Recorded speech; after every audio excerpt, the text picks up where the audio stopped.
Muito bom dia a todos e todas. Bom dia, Antônio. Bom dia, Camila, bom dia, Gretel. Bom dia.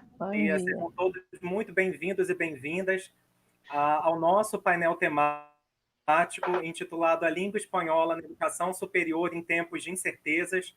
Esse é o 4º dia do Festival do Conhecimento da UFRJ e é um grande prazer poder possibilitar essa discussão sobre o espanhol na educação brasileira.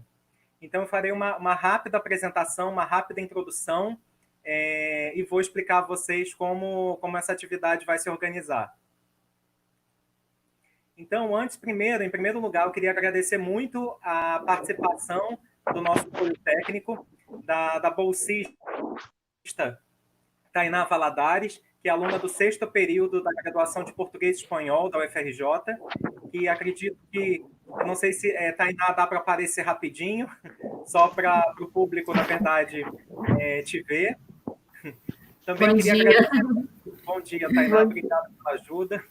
Também queria agradecer muito a professora doutora Maria Eta Vieira da UNILA, também, se possível, se a Maria... Olá, Maria, bom dia.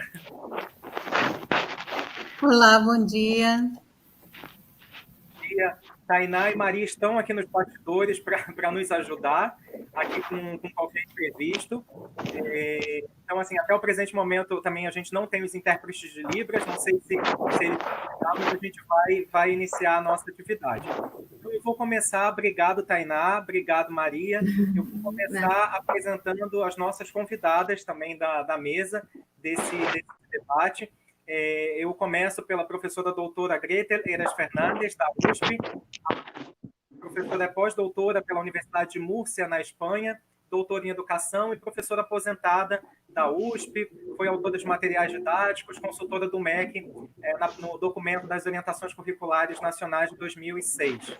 E também a nossa professora doutora Maria Camila Bedin, que é doutora em Educação pela USP, professora de Espanhol do curso de Tecnologia do Centro Paula Souza, tem experiência em cargos de coordenação no Centro Paula Souza e também participa de diferentes grupos de pesquisa, grupos internacionais. Então, muito obrigado pela presença. Já eu passo a palavra para vocês, para as saudações iniciais.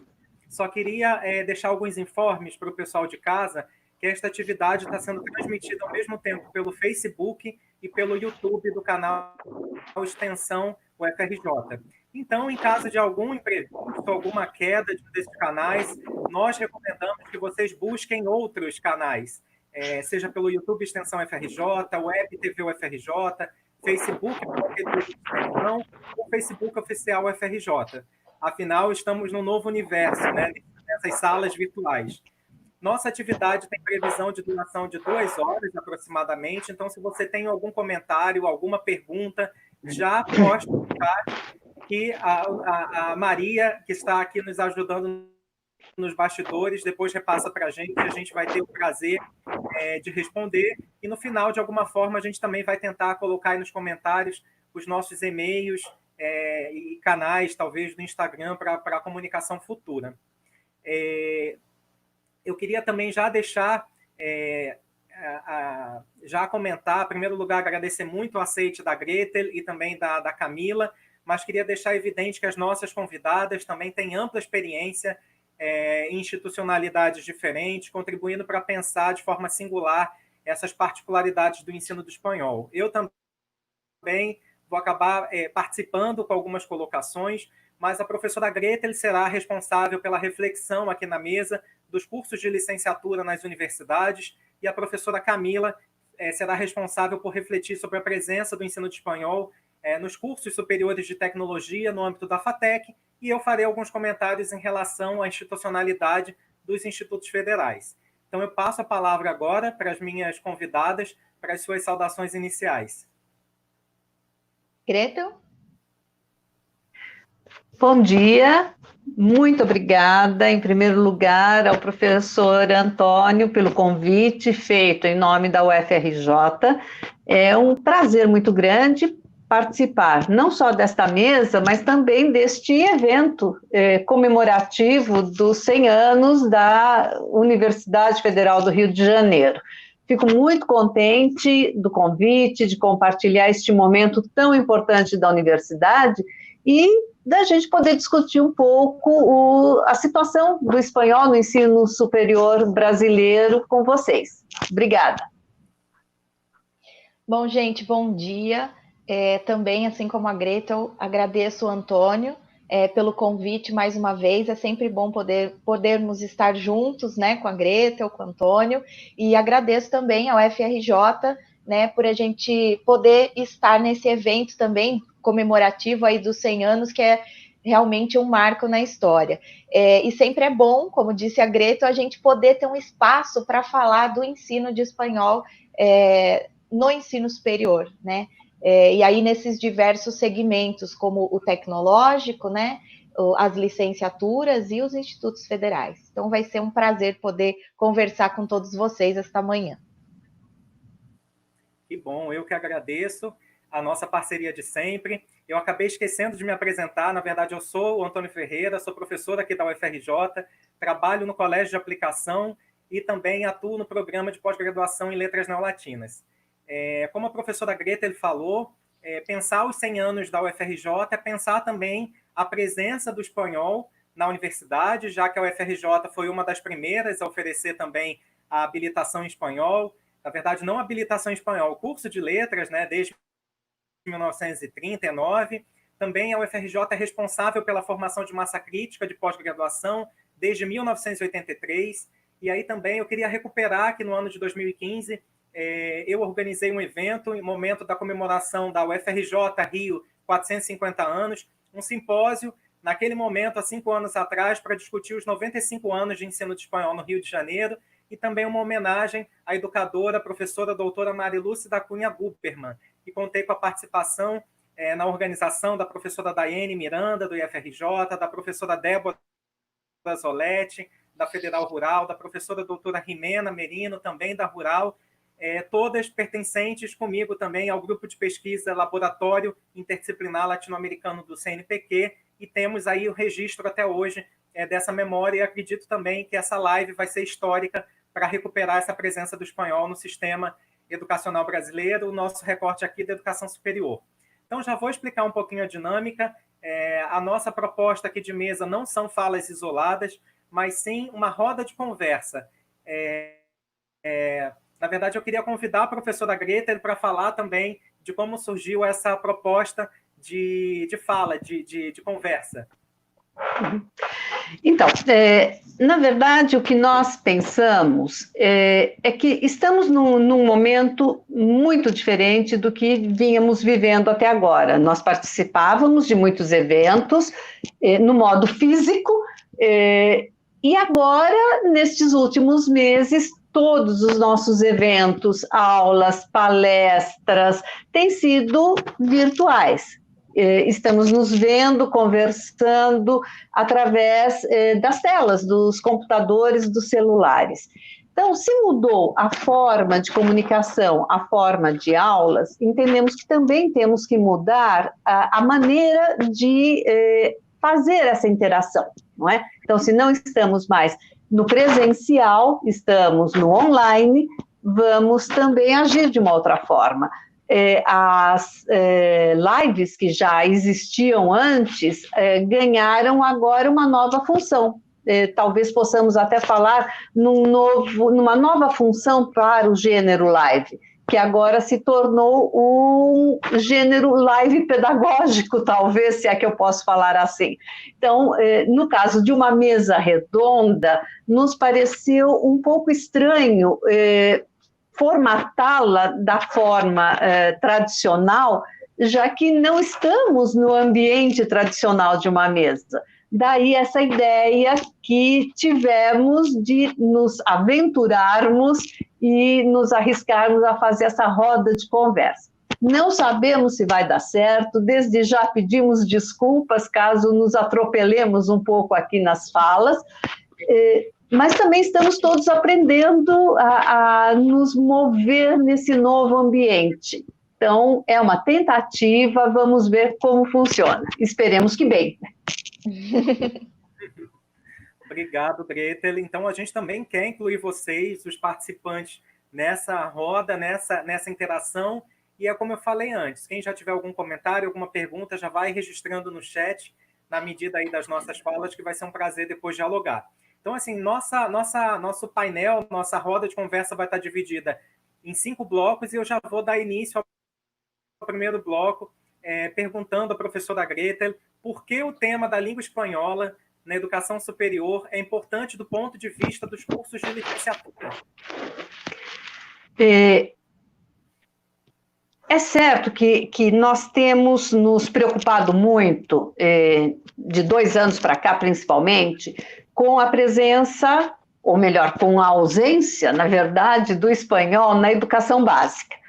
Desde que foi assinada a Lei 13.415, os debates têm girado em torno da retirada do espanhol do ensino médio, do ensino fundamental.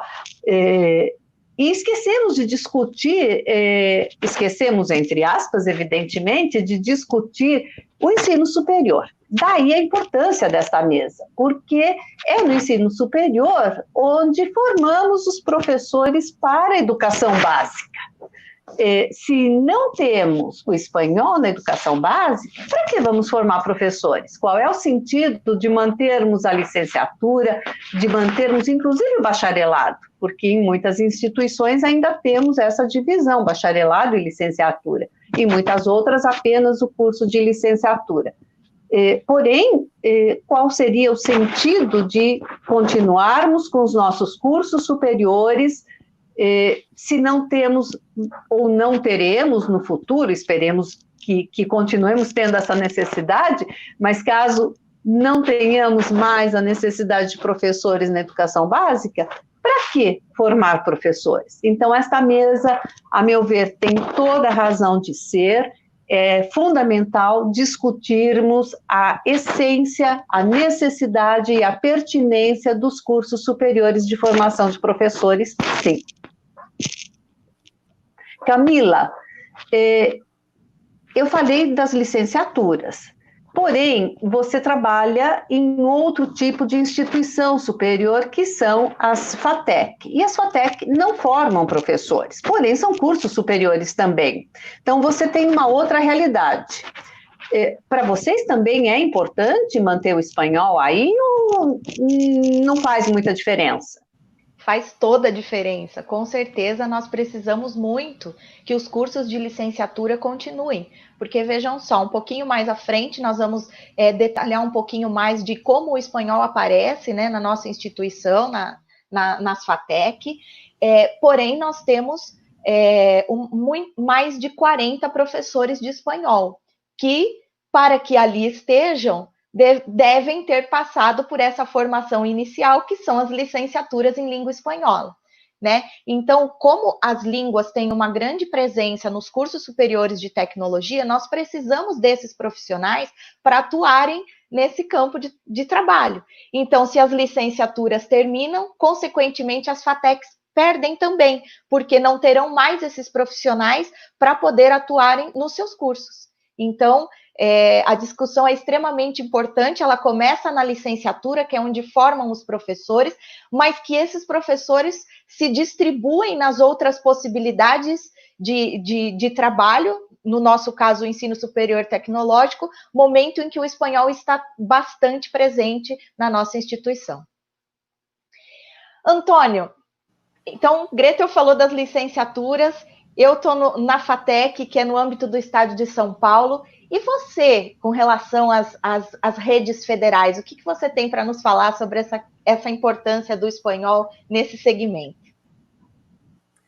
Bem, Camila, na verdade eu represento aqui nessa mesa, então, os institutos federais, que seriam outro locus da formação, né? Se a gente pensa, na verdade, a formação de professores, que também acontece nos institutos federais, e não só a educação profissional, a gente está pensando, de uma certa forma, um locus diferenciado. Então, acho que aqui a reflexão nessa mesa seria importante justamente para mostrar que existe um outro espaço, né, outras instituições que não tinham essa tradição na formação de professores de línguas, que já começam a formar professores desde 2006. Por outro lado, isso também possibilitou, né, um deslocamento e um crescimento da área de linguagens e letras no contexto dos institutos federais, só que a gente ainda tem pouco estudo em relação a essa formação ou a esse perfil de professor de língua estrangeira, de língua espanhola, que atua nos institutos federais. Então, por isso, e a partir aí desses 3 aspectos, talvez ou 4 que eu coloquei, é importante aqui trazer esse debate. Ok? Então, vamos já para um segundo bloco. Eu já aproveito para perguntar à professora Gretel como os cursos de letras surgem nas universidades. Se ela pode contar um pouco, brevemente, essa história.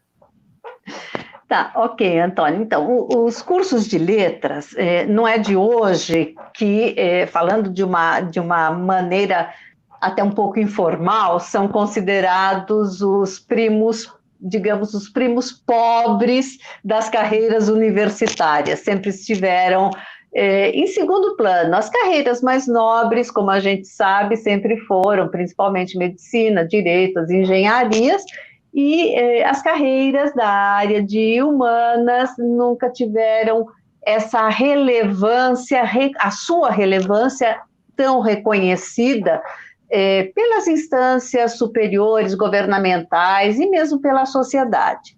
Mesmo assim, o surgimento dos cursos de letras no Brasil, a gente pode dizer que não é tão recente.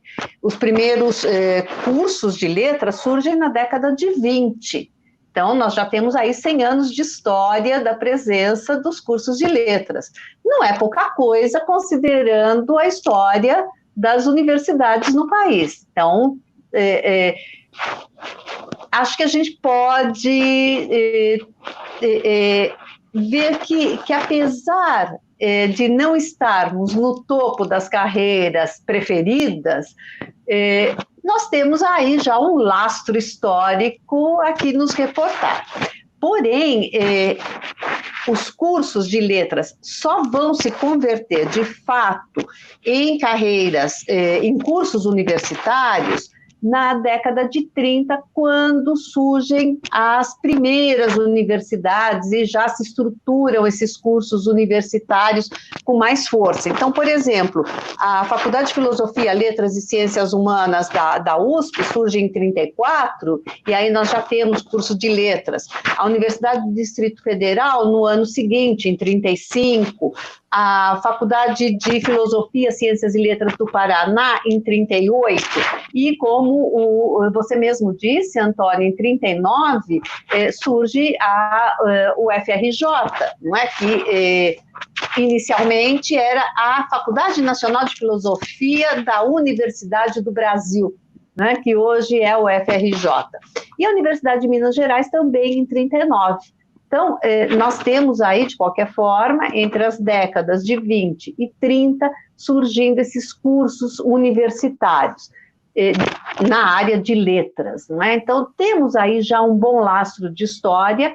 Nós vamos ver depois que os cursos de espanhol não surgem exatamente nesse primeiro momento, vem um pouquinho depois, porém, podemos aprender muita coisa daí, tirar muito proveito até os dias de hoje. Os cursos superiores, bacharelado, licenciatura, talvez sejam os mais conhecidos do grande público e dos professores que provavelmente estão aí nos vendo agora e dos futuros professores também. Já os cursos mantidos pelas FATEC, como se referem só ao estado de São Paulo, me parece que não são tão conhecidos. Então, acho que seria conveniente que a Camila apresentasse um pouquinho as FATEC também, não é? Para que as pessoas que não são de São Paulo, e mesmo aquelas que são de São Paulo, mas que eventualmente não saibam do que se trata, possam conhecer um pouquinho a FATEC também, não é? Claro. Bom, nossa instituição foi criada em 1969, então esse ano ela faz 51 anos, né? O ano passado até houve comemorações dos 50 anos, né, do Centro Paula Souza, né?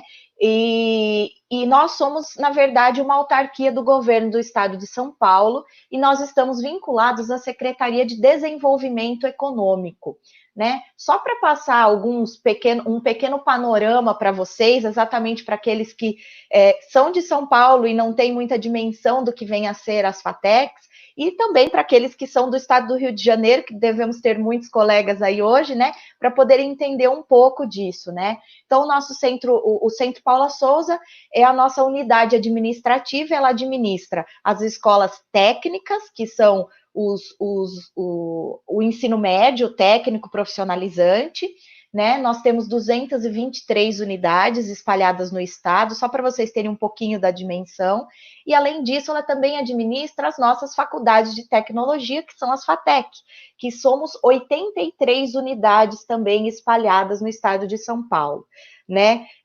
Como o grande foco aqui hoje é falar das FATEC, só para que vocês tenham uma ideia, nós oferecemos aos alunos 81 cursos de graduação tecnológica, e que tem a duração de 3 anos, né?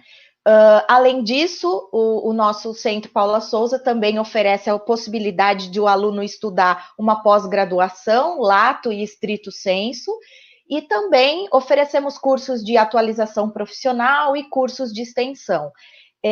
Só para se ter uma ideia, o total de alunos que nós temos, somando tudo, a graduação tecnológica e a ZTEC, que são as escolas técnicas, nós temos mais de 300 mil alunos. Nós somos uma grande instituição, ainda que muitos não a conheçam por toda essa dimensão que ela representa no estado de São Paulo.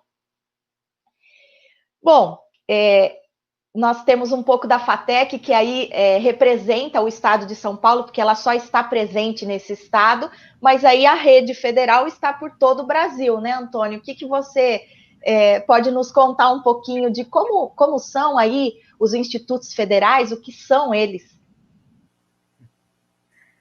Bem, Camila, essa questão é bastante complexa, porque, na verdade, é uma rede que ela vem sendo modificada no decorrer do tempo. Então, se a gente for parar para pensar a história dessa rede de educação federal profissional, ela é anterior às universidades do nosso país.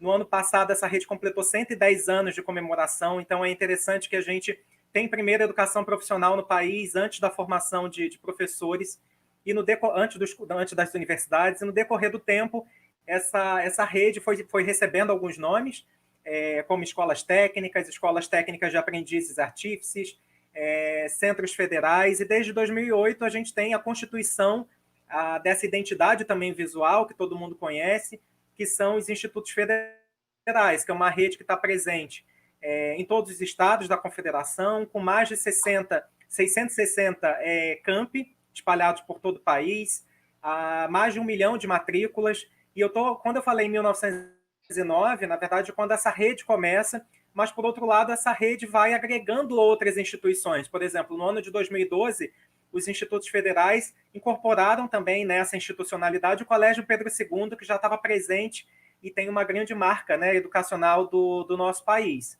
Mas acaba sendo um tipo de instituição, que é uma instituição universitária, de educação superior e básica, profissional, pluricurricular e multicamp, com uma proposta de atender, na verdade, uma verticalização do ensino, desde a educação básica até os estudos de pós-graduação, mas, por outro lado, essa institucionalidade recebe ainda alguns desafios, ou seja, ela tem pouca cultura de atuação ainda no ensino superior, diversidade de áreas de atuação, é um professor polivalente que tem que dar conta de todos esses níveis de ensino.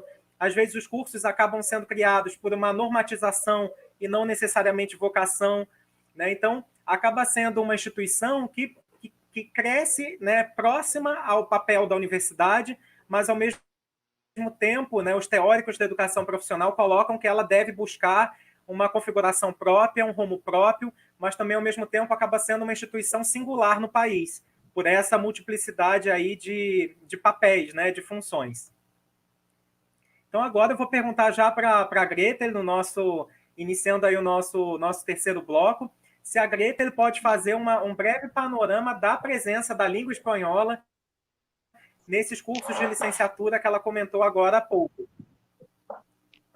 Ok, bom, vai ser um breve mesmo, um panorama muito breve. porque eu acho que assim nos sobra tempo depois para conversar sobre a situação atual, que talvez seja um ponto que eu gostaria de me deter mais. Então, eu vou falar rapidamente de como entrou o espanhol nesse momento histórico. Então, eu falei da criação das universidades e dos cursos superiores no Brasil, falei da década de 20, da década de 30, e ainda na década de 30, entre os anos 35 e 39, e a partir de 39 também, nós temos o surgimento, a criação dos cursos de letras com habilitação, com licenciatura magistral em línguas novilatinas, e também já a partir de 39, com a divisão em letras clássicas, letras neolatinas e letras anglo-germânicas. Isso é muito importante porque nós vamos ter repercussão disso até muito recentemente, tá? Por exemplo, só me adiantando um pouquinho na história, depois eu volto, até o ano de 2001, na USP, onde eu lecionei na área de educação, com metodologia do ensino de línguas, eu fui responsável, junto na mesma turma, pela licenciatura e pela disciplina metodologia do ensino de espanhol, francês e italiano, o que é um resquício dessa divisão que vem lá de trás, de 39, de neolatinas, não é? Então, não é que o curso de letras na USP tenha se mantido como neolatinas até esse momento, mas devido àquela configuração lá de trás, e aí entrando com questões políticas, com questões econômicas, de não contratação de professores, de não abertura de concursos, se manteve um só professor para a metodologia do ensino dessas 3 línguas, né? Então, são questões importantes que têm a ver com a história do curso superior e dessa configuração que surge lá em 39.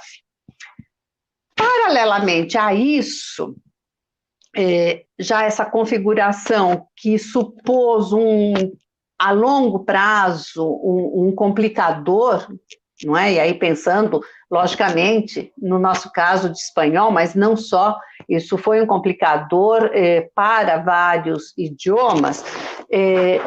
Nós podemos ver que, no caso específico nosso, o espanhol começou a ter prejuízos muito cedo, né? E também a inconsistência das leis que surgiram, que não dialogavam, não é? Então, por exemplo, nós tivemos, em 1942, a Reforma Capanema, que coloca o espanhol na educação básica, entre aspas, não é? Não era essa a denominação na época, mas só para nos entendermos um pouquinho do que estamos falando.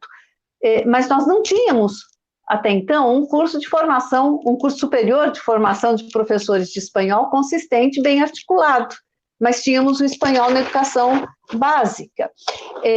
Aí, em 46, nós temos, em São Paulo, um currículo de formação de professores de espanhol,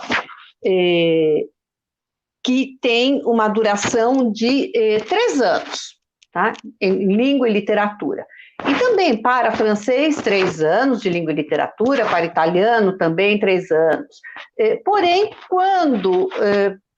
com base nesse mesmo decreto, evidentemente não é o mesmo decreto, mas pautado nas ideias, nos princípios desse decreto, no Rio de Janeiro se institui o curso de letras, o que se faz? Para o italiano, por exemplo, se estabelecem 3 anos de curso, para o francês 4 anos e para o espanhol apenas 2 anos. Então, nós já temos aí umas diferenças que vão surgindo e que, olhadas desde hoje, né, com o nosso olhar de hoje, vendo a situação de hoje, nos permitem entender muita coisa, né, de por que estamos nessa situação atual, por que passamos por tudo que estamos passando e que vimos passando nesses últimos anos. A habilitação português e espanhol, essa dupla habilitação é algo que surge depois, mais ou menos na década de 60, em vários estados brasileiros. Hoje em dia, nós vamos falar disso um pouquinho mais adiante, nós temos ainda em algumas instituições só habilitação em espanhol, e em outras a dupla habilitação, espanhol-português, mas isso a gente comenta depois. E aí, nas FATEC, a situação já é bem diferente, né? E não é tão antiga essa história toda, não é, Camila? Isso mesmo, Greta. Na verdade, a história da própria... Vou falar do espanhol, né? Lógico que nós temos as línguas estrangeiras aí presentes, o inglês, alguns cursos têm italiano, francês, mas o grande boom aí de língua estrangeira na FATEC são as disciplinas de inglês e de espanhol. Tudo começou de forma mais efetiva no ano de 2008, que por acaso foi o ano em que eu cheguei também na FATEC, né? Um pouco antes disso, já tinham alguns cursos, como, por exemplo, de gestão de turismo, que até tinha um outro nome, e o curso de automação de escritórios e secretariados, que se mantém até hoje, que já ofereciam a disciplina de espanhol, logicamente pela necessidade da própria área, né? Evidentemente. Mas a partir do ano de 2008, nós passamos por um processo de reestruturação de reestruturação curricular, de forma geral, incluindo as línguas estrangeiras, que acabaram ganhando um espaço significativo na grade curricular dos cursos. Só para que vocês tenham uma ideia, antes de 2008, os nossos cursos, que têm duração de 3 anos, eles tinham 1.800 horas. E eles passaram de 2008 para cá para 2.800, inclusive para que o aluno pudesse ter acesso a um curso de pós-graduação, né? E dentro dessa reestruturação que nós fizemos, nós modificamos diversas questões, né? Já que as línguas estavam entrando de forma significativa, nós tivemos então de fazer ajustes, por exemplo, nas ementas e nas bibliografias. Por quê? Porque as disciplinas, as de inglês e as de espanhol que já existiam, tinham nomes diversos, como espanhol técnico, inglês técnico, espanhol voltado para o marketing, enfim. E aí, para que a gente pudesse unificar, como nós somos muitas unidades, e muitas vezes os alunos também transitam de uma unidade para outra, para garantir que ele também pudesse seguir com as línguas estrangeiras de forma sequencial, então a gente mudou os nomes para espanhol 1, espanhol 2, inglês 1, inglês 2, até o terceiro ano deles, que no caso seria o inglês 6, né, do inglês. No caso do espanhol, nós temos, na maioria dos cursos, 2 semestres de oferecimento, com uma carga horária de 80 horas. Mas nós temos cursos, por exemplo, como de secretariado, que tem 320 horas de espanhol. Exatamente porque também você vê que, né, Gretel, às vezes até uma carga horária até mais significativa ou tão parecida quanto de um curso de letras, né? E então, assim, a gente tem uma visibilidade bastante positiva, na verdade, da inserção da língua espanhola no ensino superior tecnológico. E dentro dessas mudanças também pelas quais nós passamos, eu acho que é importante destacar a nova perspectiva de ensino, que por muito tempo ficou a ideia, principalmente no superior tecnológico, de que o que importava era somente a leitura, associando inclusive a palavra instrumental, né? Então, nós mudamos o foco do ensino, nós saímos da leitura e passamos para a comunicação oral e escrita, que é o que a gente chama, na verdade, de ELF, que é o ensino de línguas para fins específicos, que de forma breve nós vamos comentar um pouquinho mais adiante. Então, só para vocês terem uma ideia aí um panorama, só para já finalizando a minha parte também, mas para vocês terem uma ideia, eu comentei anteriormente que nós tínhamos 81 cursos de graduação, desses, 18 oferecem cursos que contemplam o espanhol em suas grades curriculares. Então, parecem ser poucos os cursos, mas no montante final é muito significativa essa distribuição, essa inclusão da língua espanhola nos cursos superiores de tecnologia aqui no estado de São Paulo. Então, o nosso panorama, graças a Deus, é bastante positivo. Bom, Antônio, agora a gente queria saber um pouquinho como é que funciona isso nos institutos federais, né? Se você pode dar esse panorama para a gente da presença do espanhol nos institutos federais.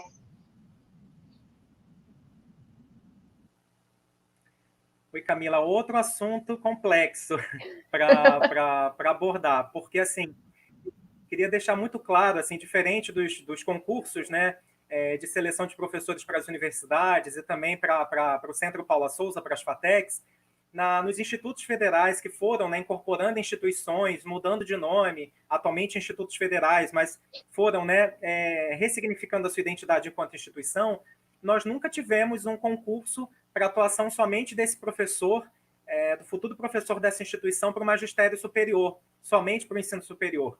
Então, como eu falei, tem uma figura de um professor polivalente que dá aula em diferentes níveis, né? Uhum. Então, assim, antes do ensino superior começar nessas instituições, normalmente, aí, a partir dos anos 2000 em diante, nós tínhamos alguns professores de espanhol que já atuavam, não necessariamente nessa institucionalidade do Instituto Federal, mas atuavam nas escolas técnicas e centros federais.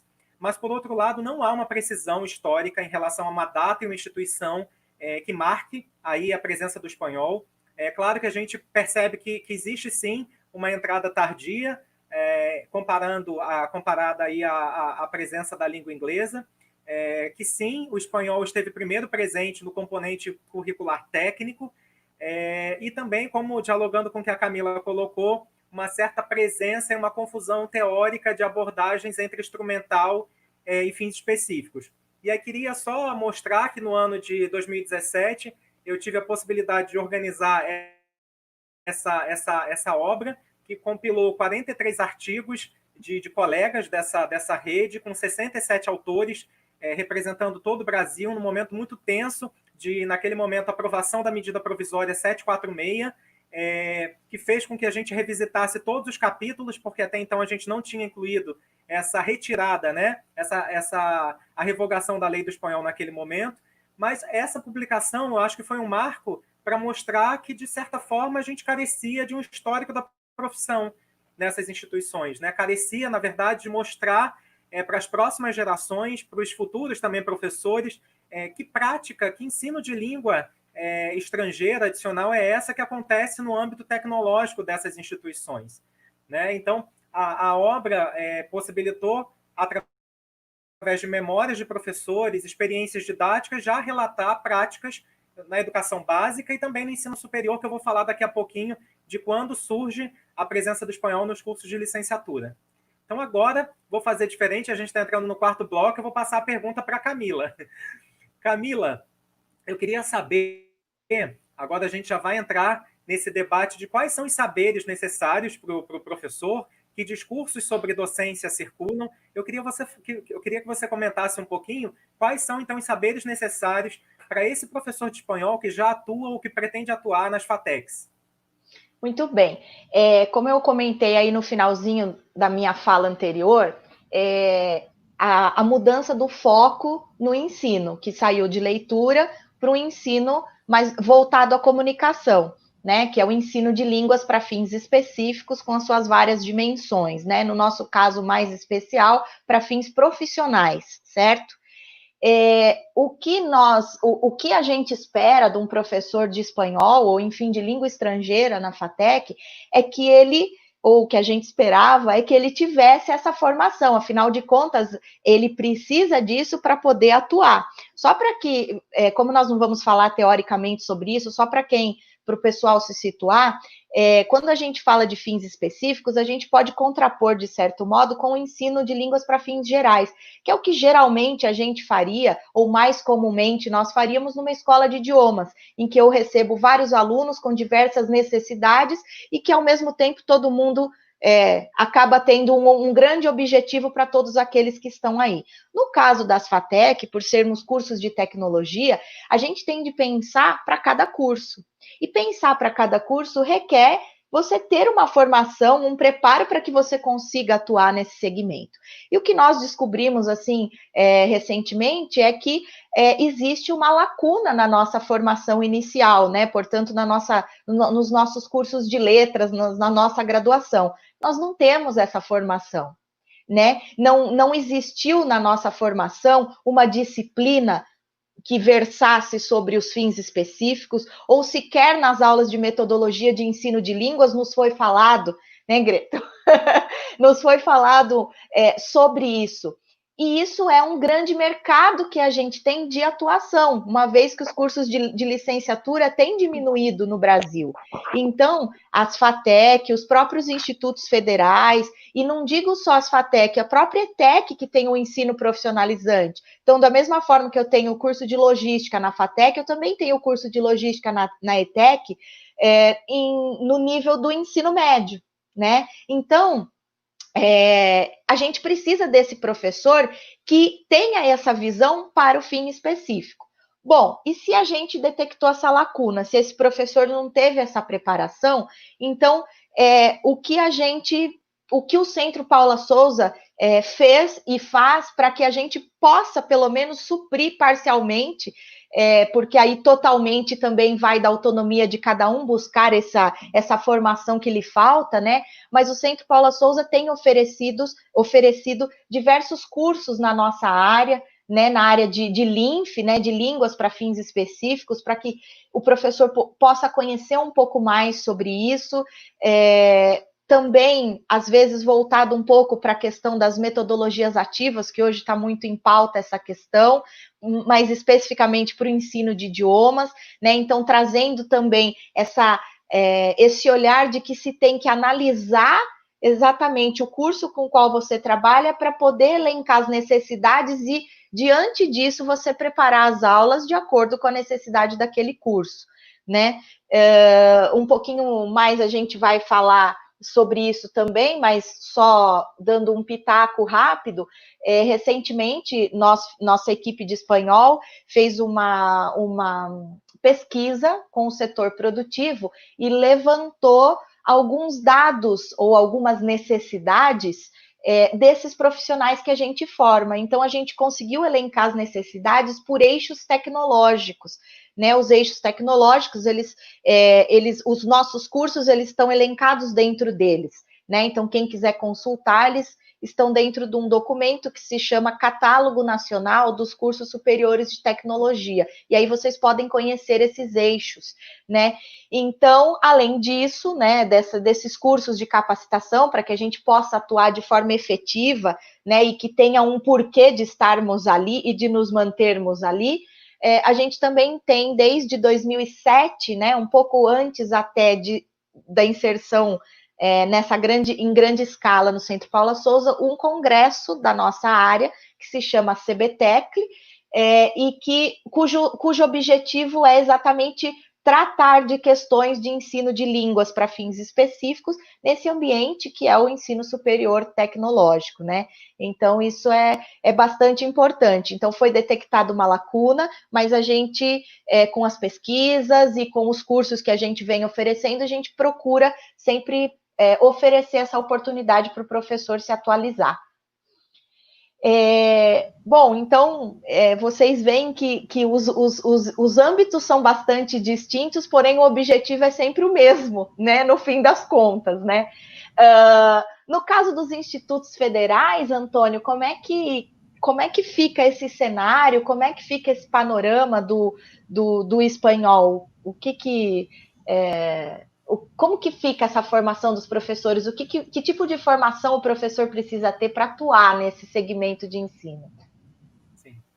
Na verdade, Camila, eu queria só voltar na questão anterior para relembrar, assim, eu já trabalhei há 10 anos numa instituição tecnológica, então daí surgiu o interesse, né, de mapear, de pesquisar qualquer tipo de documento. Greta, ele supervisionou meu pós-doc, também viu o interesse, né, em divulgar essas pesquisas.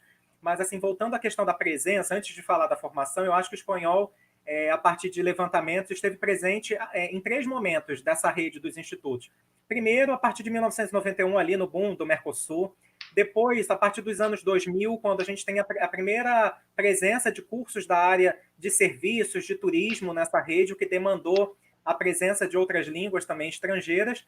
E o último momento, mais complexo, que até hoje, né, tenta ser sanado, resolvido, foi por conta da aprovação da lei 11.861. Então, de 2005 até 2010, e até hoje os institutos vêm tentando resolver essa entrada ou não do espanhol nas suas grades. Mas agora, a partir da pergunta da Camila, eu queria, na verdade, assim, divulgar de uma certa forma para alguns, para outros já é um conhecimento, que essa própria rede também forma professores de espanhol desde muito tempo já, né? Então, assim, nos institutos federais a gente tem uma formação de professores desde 2000, das áreas de fora do eixo tecnológico desde 2004. Por outro lado, acaba sendo um campo teórico de bastante disputa. Há autores que acreditam que os cursos de licenciatura nos institutos federais, esses cursos acabam sendo um corpo estranho, que não é papel do instituto formar professores.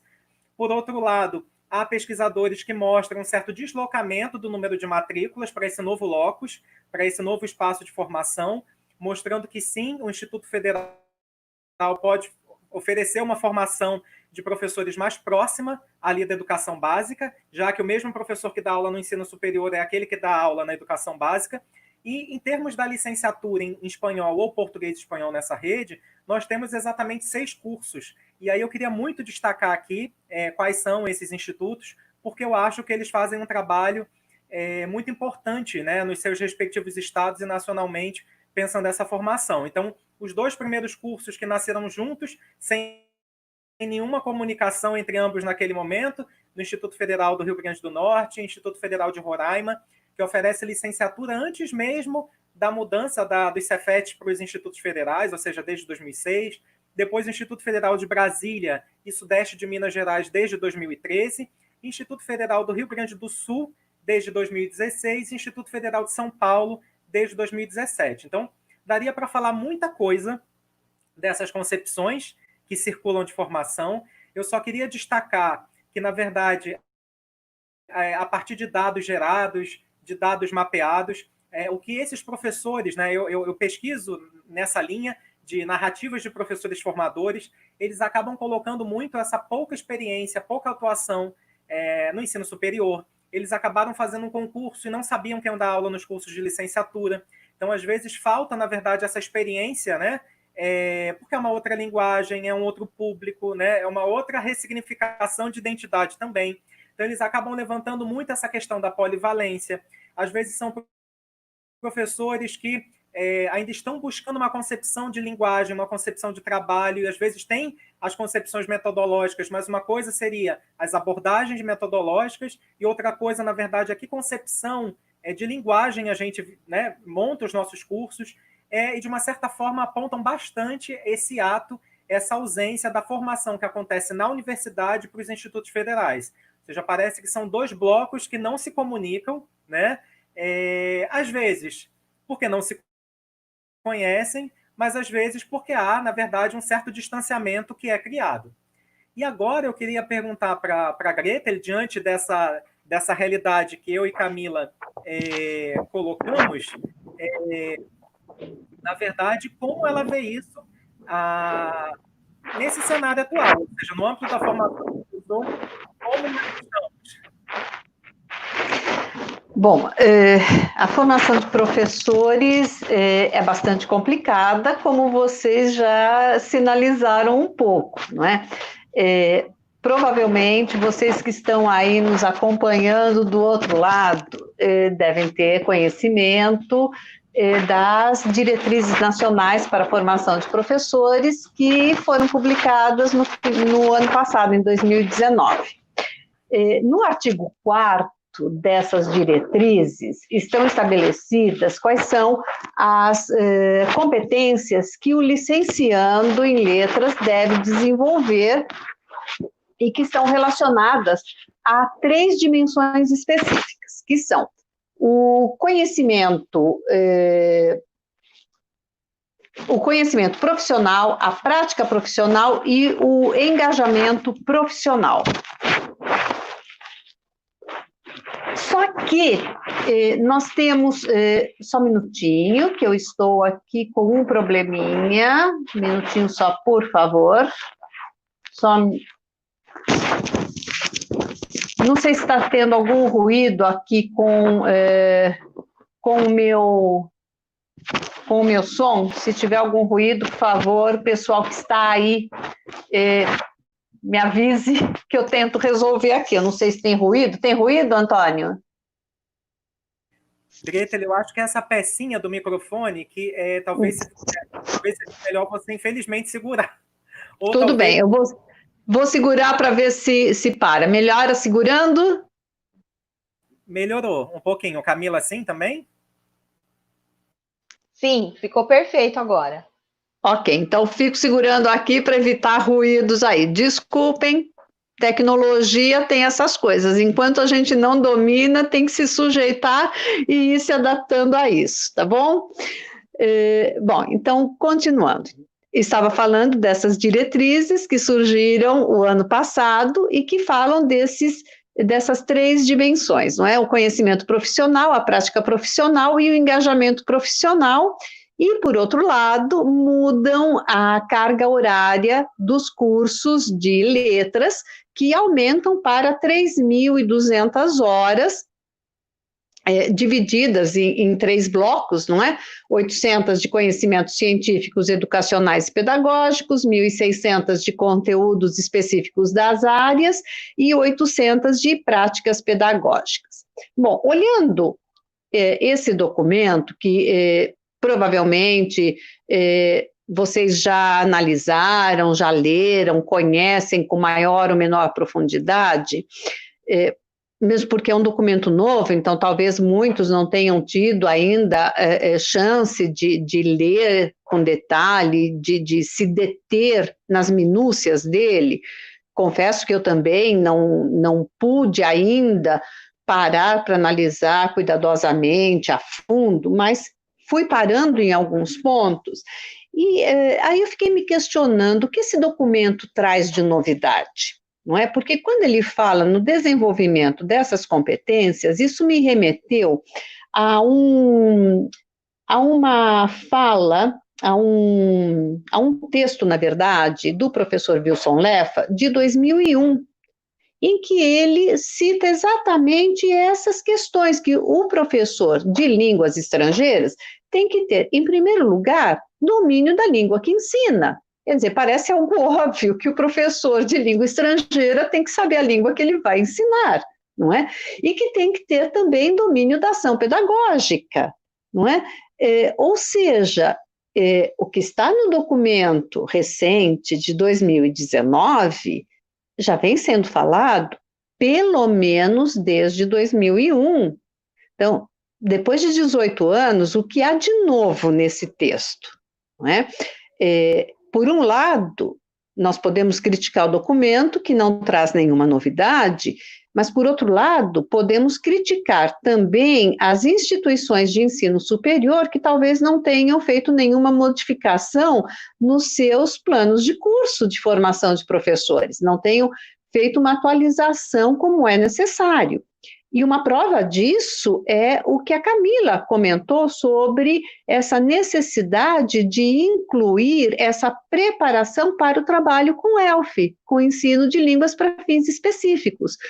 Isso ainda não é feito, e é fundamental que seja feito, assim como é muito necessário incluir na formação inicial de professores a preparação para o ensino de línguas estrangeiras para crianças dos anos iniciais, que já é uma realidade em muitas escolas.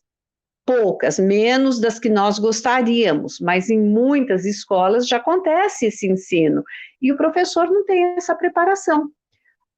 Outro segmento que também não é contemplado ainda na formação inicial e que também não está contemplado neste documento é a preparação para o professor que tem que receber alunos com necessidades especiais, de qualquer tipo, não é?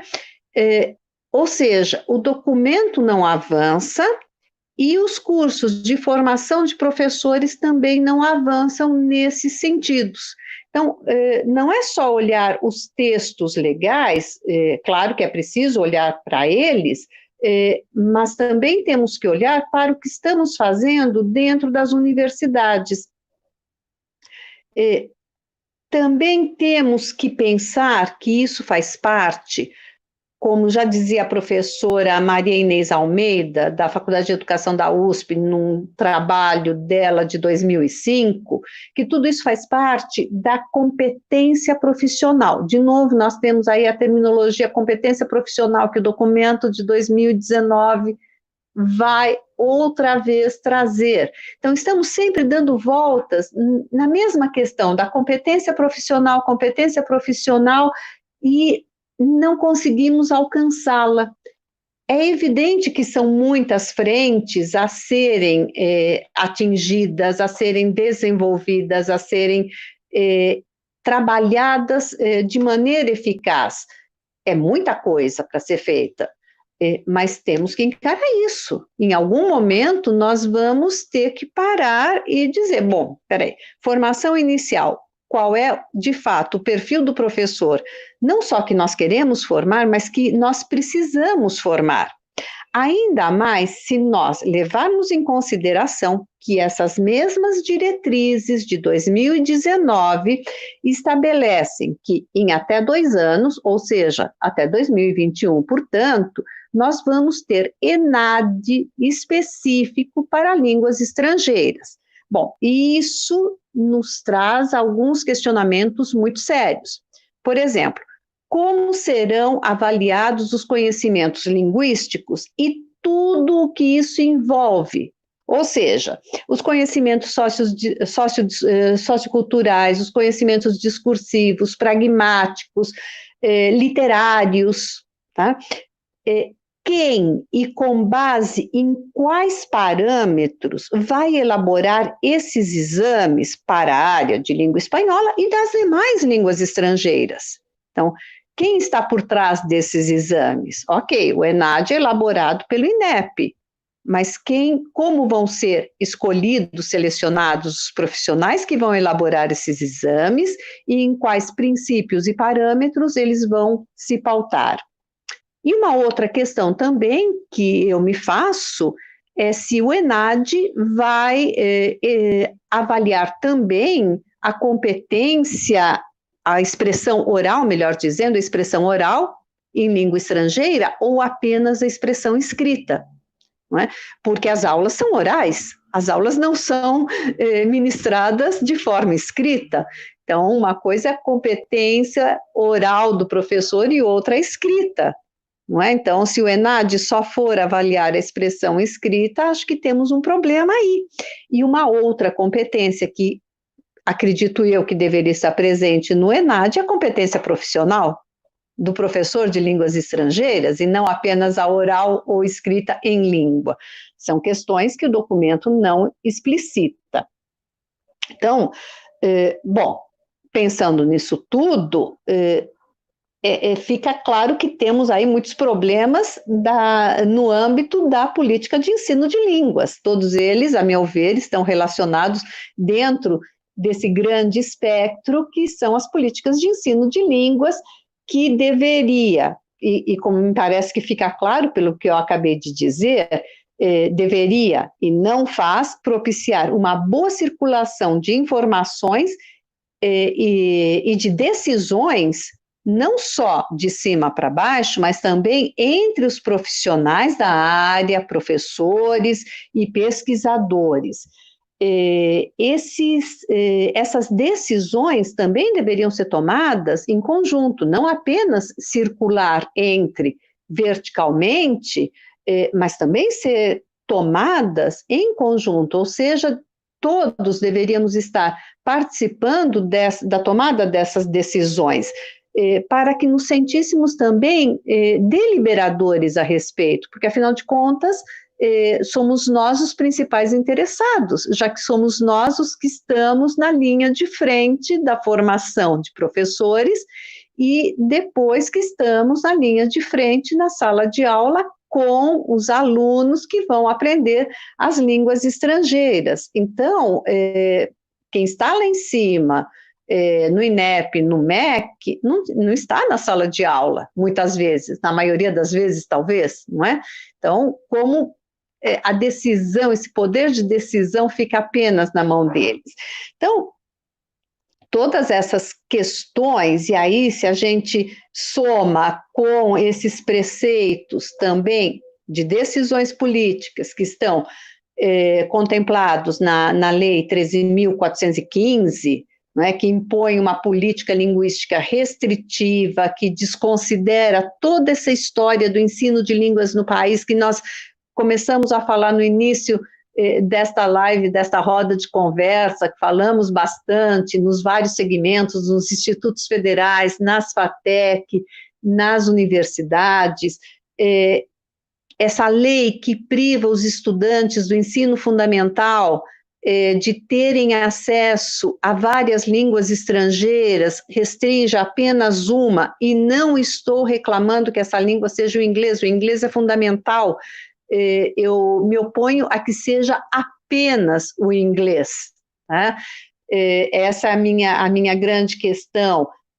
Também reduz a possibilidade dos estudantes do ensino médio de terem acesso a várias línguas estrangeiras. É uma lei que pouco dialoga com a BNCC, que está aí e que temos que seguir, porque a gente vê que um documento diz uma coisa, o outro caminha por outro lado, vemos que há muitas contradições entre os dois, enfim, temos fechamento de vários cursos, temos reduções de vagas, temos alteração, como eu dizia antes, quando falava um pouquinho da criação dos cursos, que muitas instituições tiveram que migrar dos cursos apenas de habilitação em espanhol para dupla licenciatura, pensando nesse mercado de trabalho que está se fechando para o professor de espanhol, assim como para o professor de francês, para o professor de italiano, para o professor de alemão. Então, passaram a oferecer a dupla habilitação, pelo menos para garantir que o professor tenha alguma oportunidade a mais de se ver contemplado no mercado de trabalho.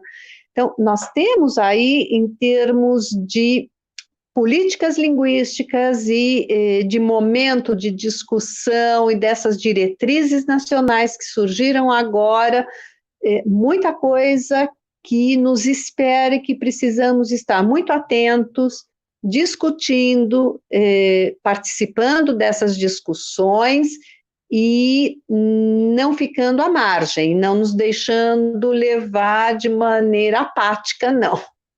Não sei se com isso a gente já pode pensar em partir para o que a gente pode pensar daqui para frente, talvez. O que você acha, Antônio?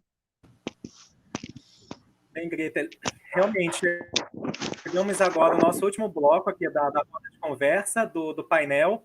A Greta já levantou a problemática, que é sobre os desafios, quais são os próximos passos, quais são os desafios para a manutenção, para a presença, né, do espanhol nessas instituições das quais aqui a gente resolveu problematizar.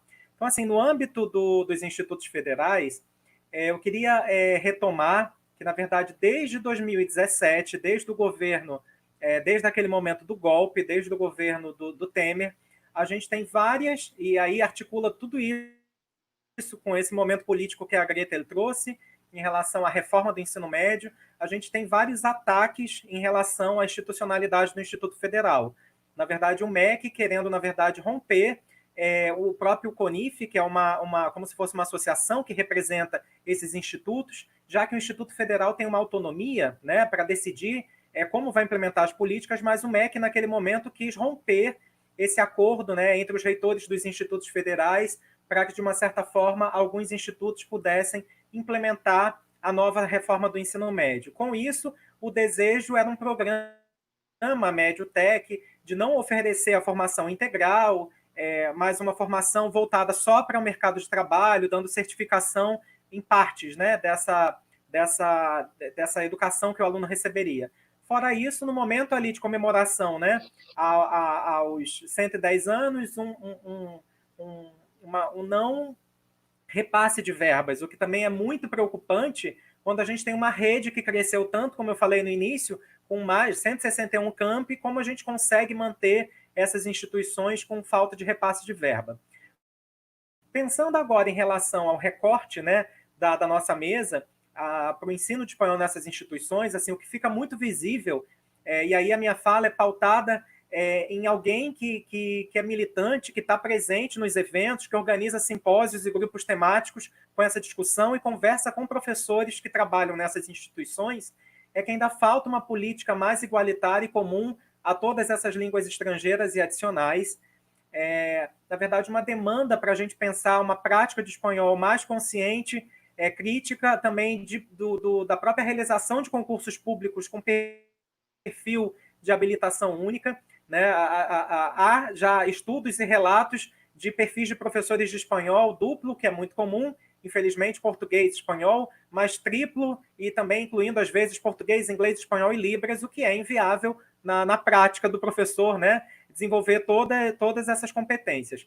Talvez uma necessidade desse grupo de docentes de espanhol, dessa rede que atua na educação básica e também no ensino superior, de pensar uma associação, como já existe, e aqui dou o exemplo da Bralitec, da Associação Brasileira de Professores de Língua Inglesa, da Rede Federal, o que é importante também para que algumas ações sejam colocadas né, como política, de fato, como a Greta falou, para que a gente não só implemente, mas para que a gente consiga deliberar também, e de uma certa forma que essa própria rede repense editais de internacionalização para os docentes de língua espanhola e programas também de capacitação, já que isso acontece para a língua inglesa.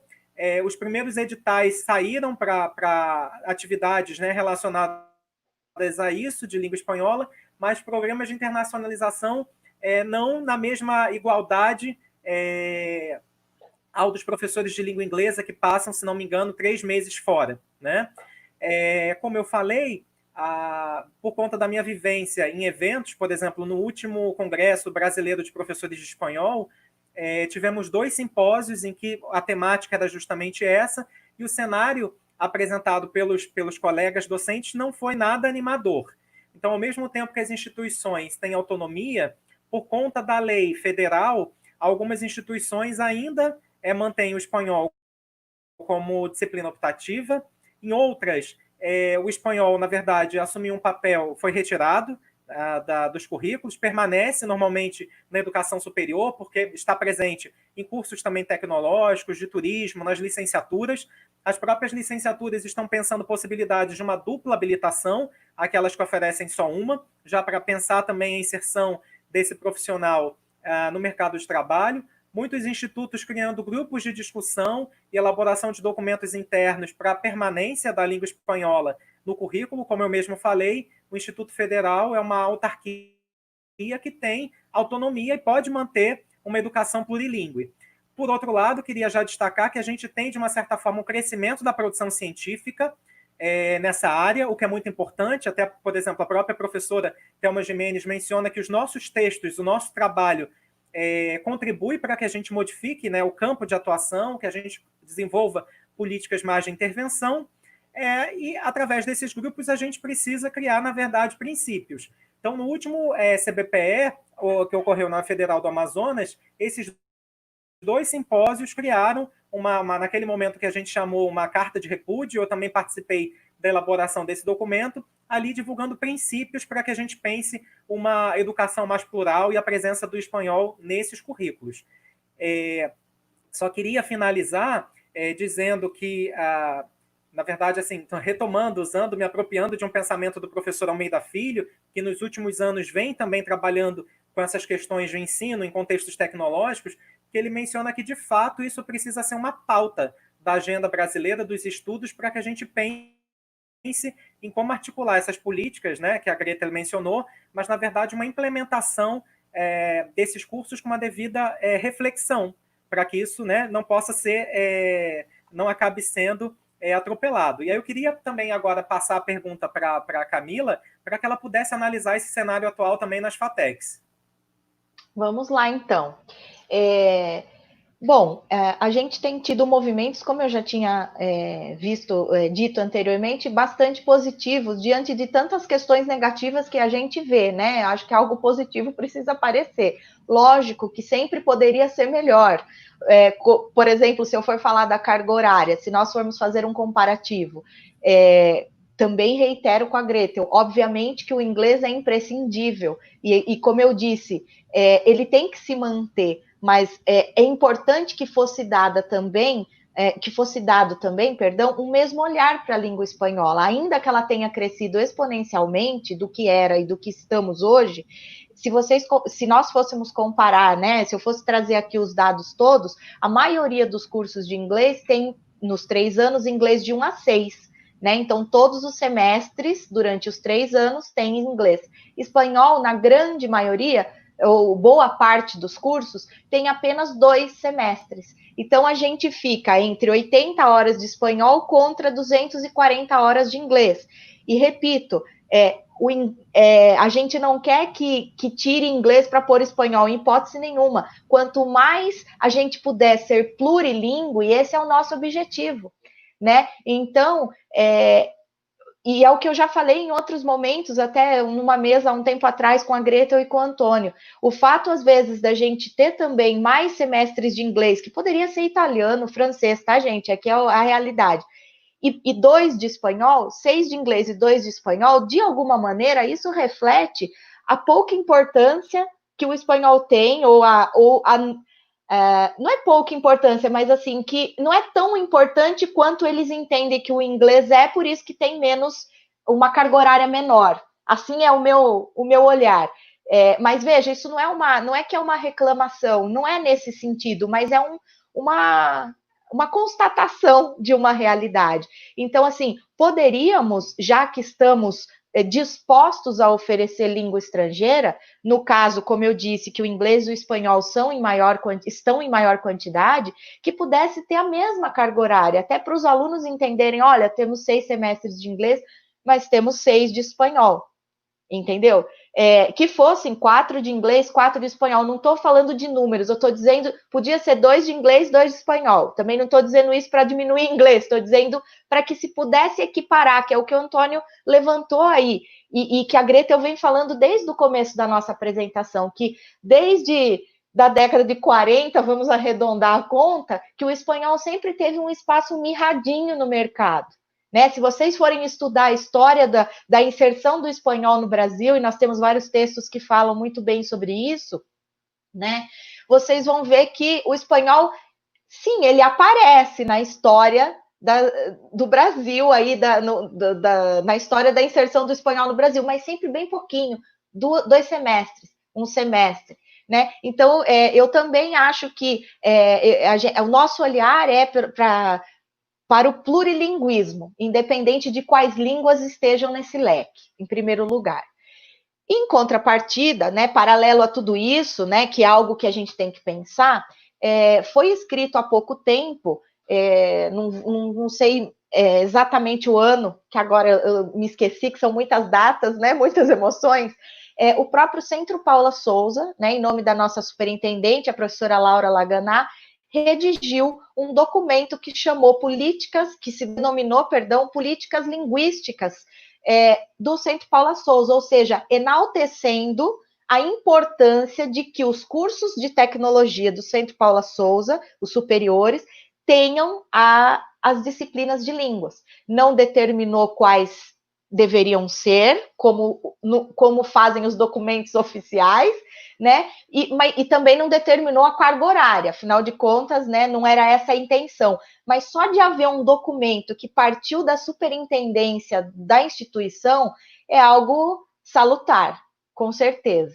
né? E também junto a isso, depois, principalmente depois que esse documento foi publicado, antes disso já acontecia, mas aí a escala aumentou, nós temos firmado, desde 2010, 2011, vários acordos internacionais, né, com universidades estrangeiras, hoje em dia, por meio da nossa assessoria de relações internacionais, a Arinter, em nome da professora Marta Iglesias, que também é espanhola, não por mais, não por menos, mas é do nosso métier. E a Arinter tem oferecido diversas oportunidades, tanto para docentes como para discentes. Nós, professores de espanhol, já tivemos oportunidades de estudar na Espanha diversas vezes, Universidade de Barcelona, Universidade de Nebrija, Salamanca, já tivemos inúmeros momentos de capacitação, que é isso exatamente que o Antônio falou, que sente a falta. No nosso caso, foram cursos que duraram um mês, né, mas há outras possibilidades até de um semestre.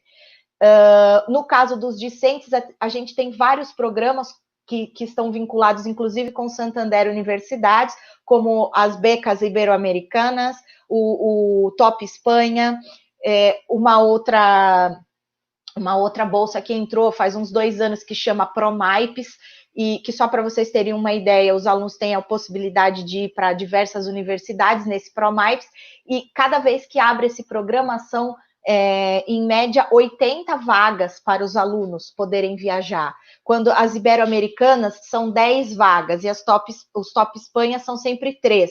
Então, depende, tem o Fórmula Santander também. Então, enfim, resumindo, nós temos diversas oportunidades, tanto de capacitação para os docentes, como de oportunidades também para os alunos, porque eu sempre falo, um aluno que pode ter uma experiência internacional no âmbito do ensino superior, ele volta com outro pensamento, ele nunca mais vai ser o mesmo, né?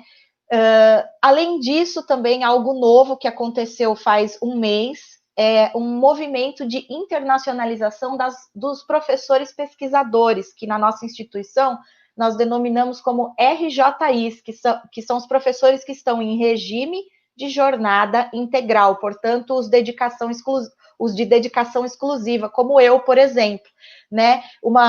A primeira interface internacional que está acontecendo agora é com um instituto da Bélgica, então aí o domínio seria francês e inglês, no caso do professor, para que se desenvolva pesquisas que não fiquem só no âmbito da pesquisa básica, mas que sim também se possa e deva fazer a pesquisa aplicada, que é o grande questionamento do centro, né? Porque você fica pesquisando sobre uma coisa só teórica, né? Vamos dizer assim, em que isso contribui para a sociedade, para o próprio Centro Paula Souza? Afinal de contas, ele está financiando a sua pesquisa. E o que de retorno você está trazendo para a instituição?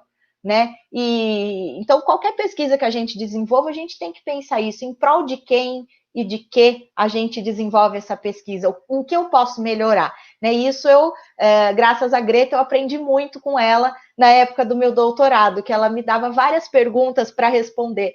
Tá, você vai pesquisar isso, e serve para quê? Para quem? Eu falava verdade.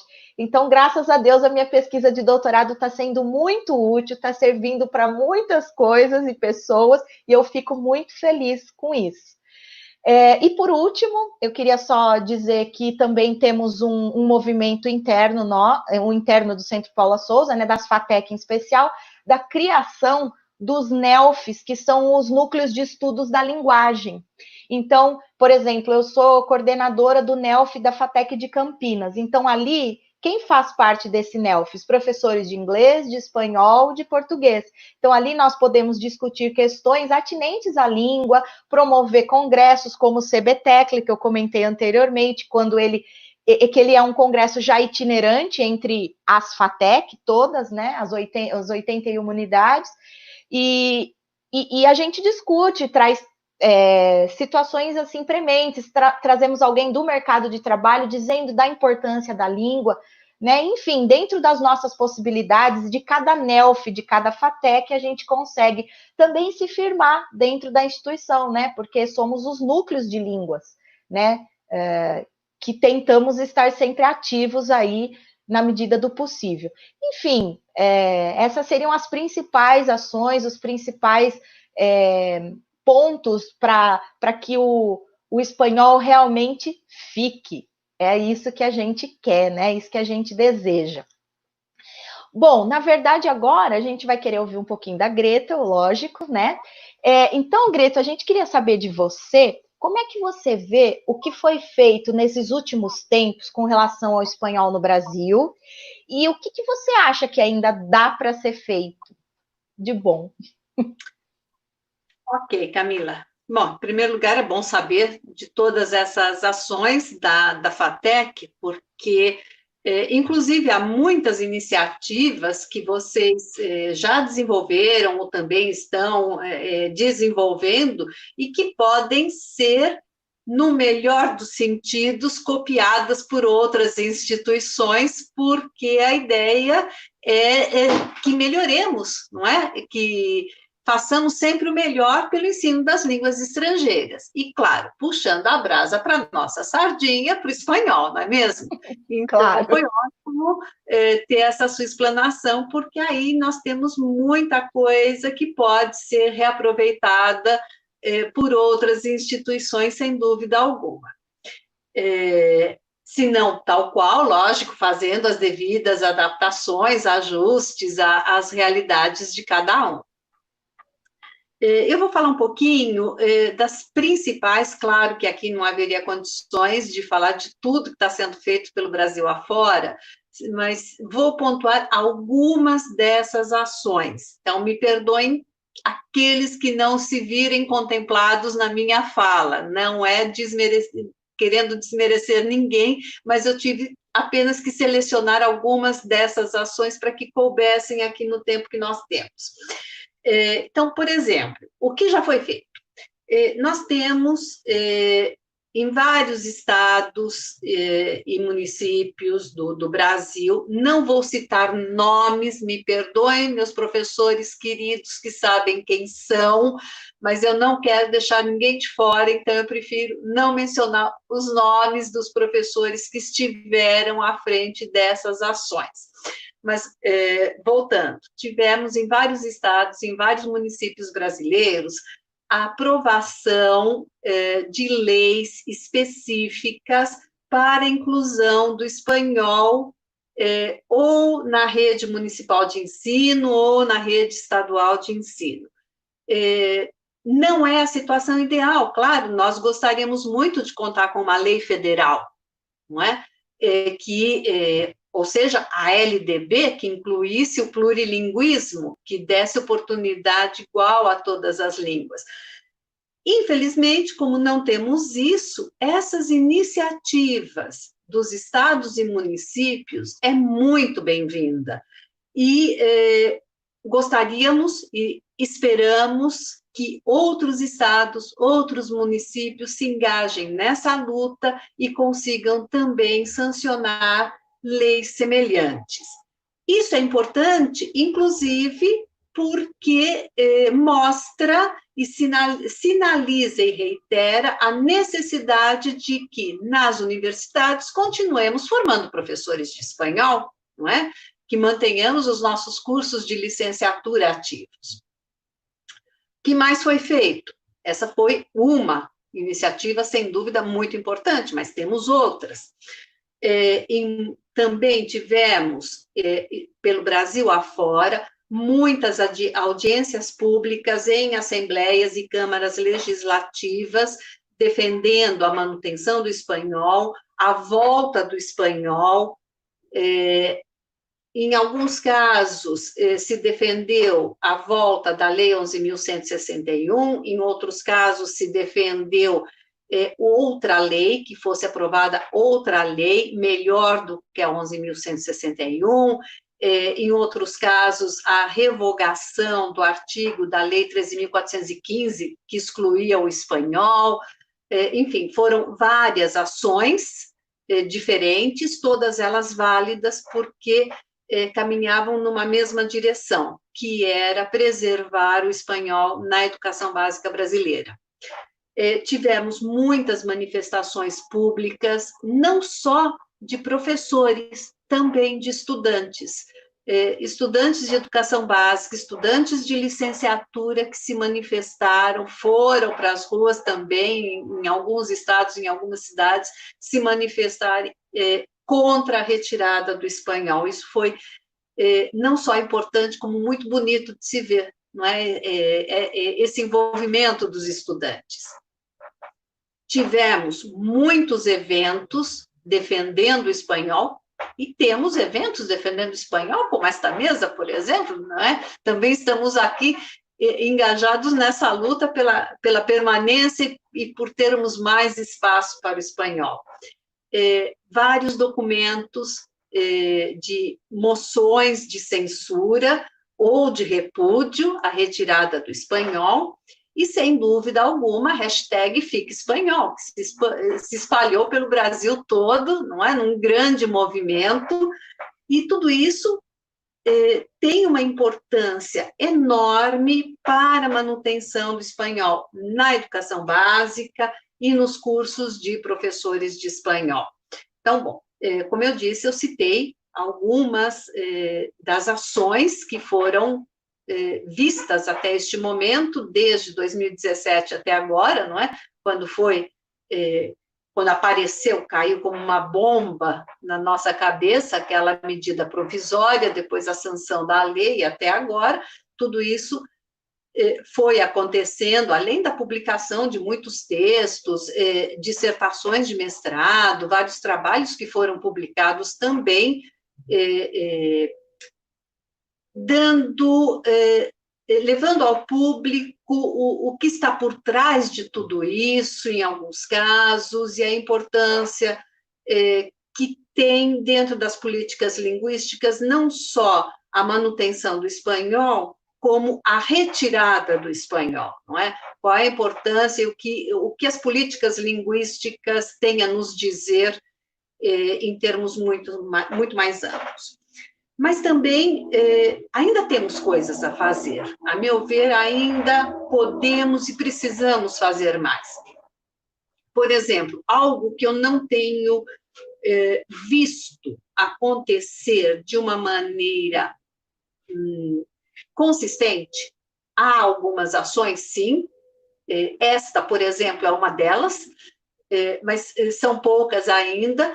São as ações conjuntas entre universidades. Não é? Então, aqui nós estamos representando 3 instituições superiores, o que é muito bom, e seria fundamental que tivéssemos mais ações deste tipo. Algumas, é verdade, acontecem, e eu ficaria feliz de ver isto se espalhando pelo país. Instituições diferentes, juntas, se organizando, elaborando documentos, implementando ações. Não é? Documentos são importantes, mas as ações também são muito importantes. Então, que as universidades se unam, porque estamos todos lutando pelos mesmos objetivos. Também considero que é fundamental que também nos dediquemos mais às ações conjuntas entre os docentes das universidades e as escolas de ensino fundamental e médio em defesa da língua espanhola. Nós tivemos algumas ações nesse sentido, logo que foi sancionada a Lei 13.415, e antes disso, quando apareceu a medida provisória, só que eu sinto que, ao longo do tempo, se perdeu um pouquinho isso. Eu considero que é fundamental que professores de universidade, professores e alunos da educação básica estejam unidos nessa luta, porque interessa a todos. Então, trabalhar juntos, quanto mais juntarmos esforços e interesses, melhor para todo mundo. Então, já que estamos todos caminhando na mesma direção, vamos nos unir. Isso só vai ajudar todo mundo. E uma terceira coisa que, a meu ver, também é importante, é essencial, na verdade, para dar mais consistência e mais unidade e mais visibilidade sobre a importância do ensino e aprendizagem do espanhol, é que nós façamos o que estamos fazendo aqui, que é falar para vocês que estão aí do outro lado da tela, professores, futuros professores, mas que essa conversa não fique só entre nós, que nós falemos também com a sociedade em geral. Então, nós temos a mídia aí aberta, então, temos as redes sociais, então vamos espalhar isso, essa importância das línguas estrangeiras. E, claro, aí falando do nosso pedacinho, do espanhol, vamos espalhar isso pelas redes sociais, vamos levar isso para o grande público, para a sociedade em geral. É muito importante discutirmos entre nós, só que não podemos ficar apenas nessa discussão interna, nós temos que levar isso para fora, extrapolar, porque aí sim nós vamos conseguir mais apoio para a nossa causa. Acho que isso é fundamental. Você concorda com isso, Antônio? Super concordo. Eu acho que eu estava aqui ouvindo, assim, até me emocionando, porque diante de tantas dificuldades que foram colocadas aqui na mesa, mas eu acho que as palavras da Greta para encerrar essa roda de conversa também nos enchem aí de gás para, na verdade, continuar na luta e na resistência, né?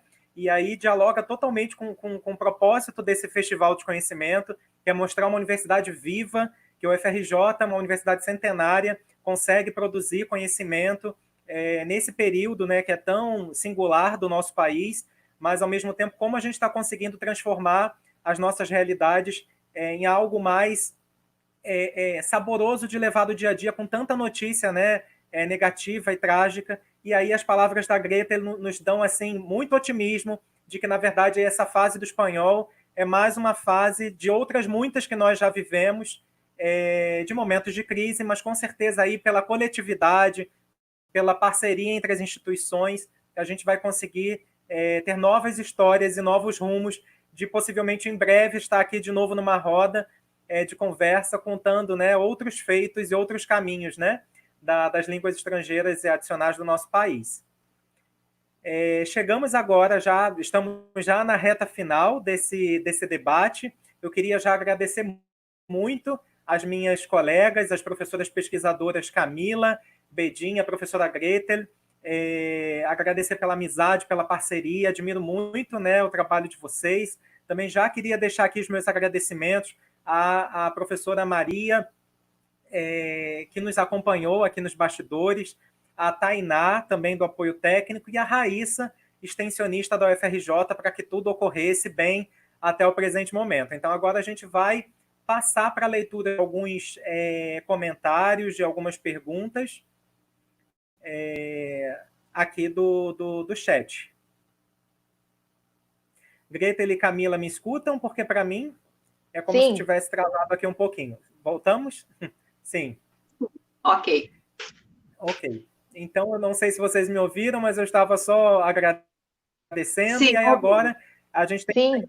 Sim, a gente tem um tempinho, porque para mim aqui travou.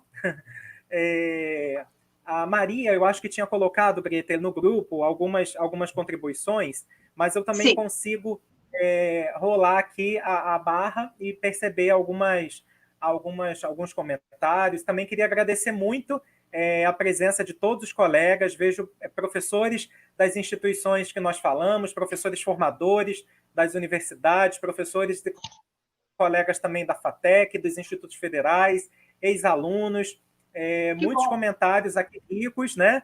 E tenho certeza que essa live, essa roda de conversa vai circular muito, porque esse é o propósito, né? Que o conhecimento circule. Eu vi logo no início, a Maria também da Unila já tinha retomado, tinha uma pergunta da professora Deise, um beijo, Deise Viana, do Instituto Federal da Bahia, que fez uma pergunta de qual a faculdade mais antiga que continua formando professores de espanhol no Brasil. Eu acho que é a própria UFRJ, não é, Antônio? Sim, assim, pelos dados, quer dizer, os primeiros cursos, sim, são da UFRJ, da própria USP, que continua formando, né? Sim. E da UERJ, que é a Universidade do Estado, do Rio de Janeiro. A Greta comentou, né, que antes dessa época de 1930, em 1920, a gente já tinha formação de letras nos mosteiros, que acabaram sendo depois instituições também de ensino superior, inclusive no próprio Pedro II, que tinha uma faculdade particular naquele momento, né, que também oferecia formação. Mas o que eu acho interessante, Deise, é marcar justamente que, nesse histórico que a professora Greta fez, realmente as pioneiras, o FRJ e USP, são aquelas que mantêm programas de pós nessa linha até hoje, né? No caso da UFRJ, em letras neolatinas, com italiano, de graduação e de pós-graduação.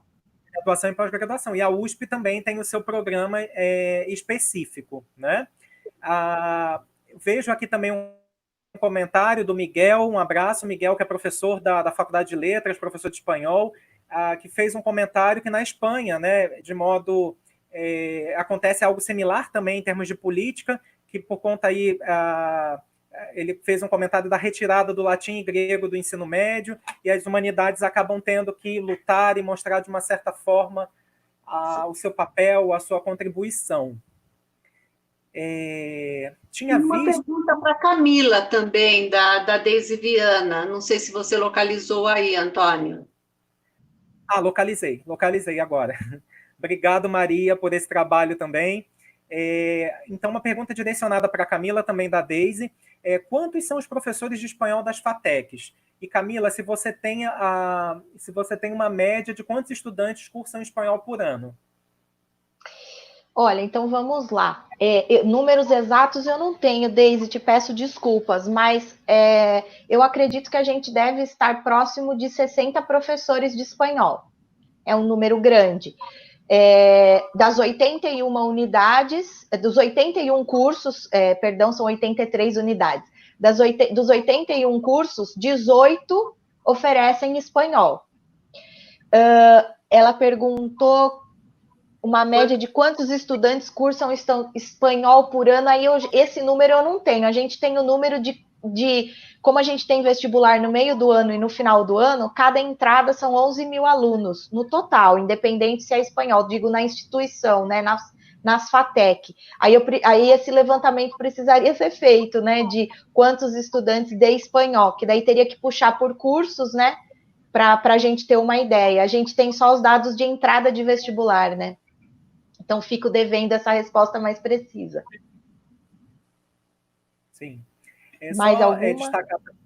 Não, assim, na verdade, tem muitos comentários. Por exemplo, o professor Josinaldo, do Piauí, também mencionou que agora, nas graduações, vai ter que regulamentar a parte da extensão, que vai fazer... são 10% da carga horária total obrigatória. Então, é um novo desafio também dos cursos, né? Porque durante muito tempo, apesar de ser um papel da universidade, os professores acabavam não desenvolvendo ações extensionistas, que é também você formar um professor para desenvolver esse olhar, né? E por um lado, assim, vou fazer só um comentário rápido dessa institucionalidade que eu trouxe, o fato dos cursos de formação de professores nos institutos, o fato deles serem recentes, já possibilita que eles já surjam nesse período aí de reforma das licenciaturas e adotando aspectos de dialogar mais teoria e prática, ter práticas curriculares no decorrer do curso, ter extensão também desde o primeiro período, coisas que talvez nas universidades mais tradicionais a gente leve muito tempo para colocar em implementação, né? Eu acho que chegou uma pergunta para mim, Antônio. Ok. Da Flávia. Posso responder? Claro. Diga Flávia. Qual é a pergunta, por favor, Camila. Sim. Então, a pergunta da Flávia é a seguinte, que desses professores de espanhol, os quais eu acabei de citar, que atuam na FATEC, eles só se dedicam a essa língua ou também língua portuguesa?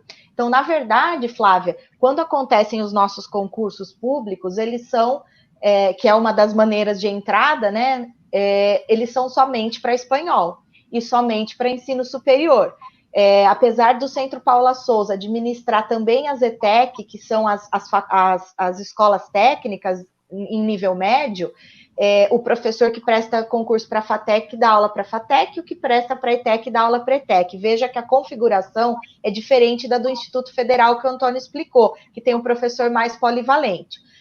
Agora, o que acontece, Flávia, nós temos professores que têm a dupla habilitação, como comentou a Gretel aí em diversos momentos, né, que é português e espanhol. Então, às vezes acontece de, numa ampliação interna de disciplina, por prazo indeterminado, ter lá uma disciplina de comunicação e expressão, enfim, outras que sejam da nossa área e que a gente pode ampliar, porque nós estamos na grande área que é letras, linguística e artes. Então, isso nos permite, dentro da tabela da própria CAPES e da tabela do Centro Paula Souza, que segue essa mesma tabela, a gente pode, se quiser, ampliar para português, ainda que não seja do nosso concurso. Mas, via de regra, o concurso é de espanhol. Então, ele vai ministrar as disciplinas de língua espanhola nos cursos superiores de tecnologia. Ok, Camila. Eu queria levantar também aqui um comentário para que a professora, talvez Greta, também possa problematizar. Nós tivemos aqui um comentário do Rodrigo Ramos, em Minas, né? Eu acho que ele é de Minas, dizendo que é uma realidade, às vezes, em alguns estados, que o professor de espanhol teve que migrar para a língua portuguesa. Pois é, Rodrigo.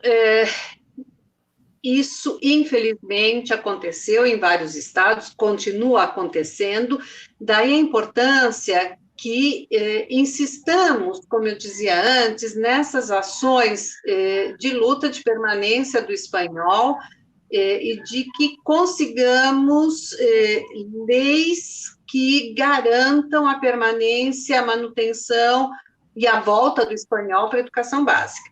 É verdade, como você disse, nós tivemos casos de professores que tiveram que migrar para o português.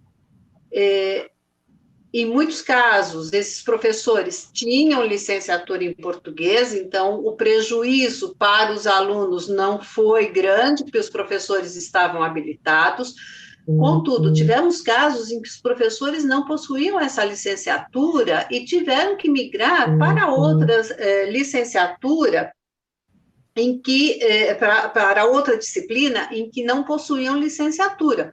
Ou então, simplesmente, abrir mão do seu concurso, e quando estavam na rede privada de ensino, pior ainda, não é? Porque aí perdiam mesmo o emprego. Então, tivemos situações muito sérias, muito complicadas. Por isso, eu insisto, a situação é crítica ainda, não pensemos que o pior já passou, ainda estamos nesse momento de luta, de resistência, como o Antônio dizia, não é? São ações de resistência pela manutenção do espanhol, por conseguirmos leis consistentes que garantam o espanhol no ensino médio, no ensino fundamental, anos finais, e num prazo maior, algo que eu sempre defendi, também nos anos iniciais. A minha, não digo nem luta, a minha briga mesmo vai à inclusão das línguas estrangeiras, aí eu já não defendo só para o espanhol, acho que as línguas estrangeiras têm que estar desde os anos iniciais. Utopia? Talvez, mas o sonho da gente não tem limites, né? Então, já que é para sonhar, vamos sonhar alto, porque se a gente sonha, talvez a gente consiga realizar. Se a gente não tem sonhos, a gente não sai do lugar. Então, vamos lutar pelos nossos sonhos.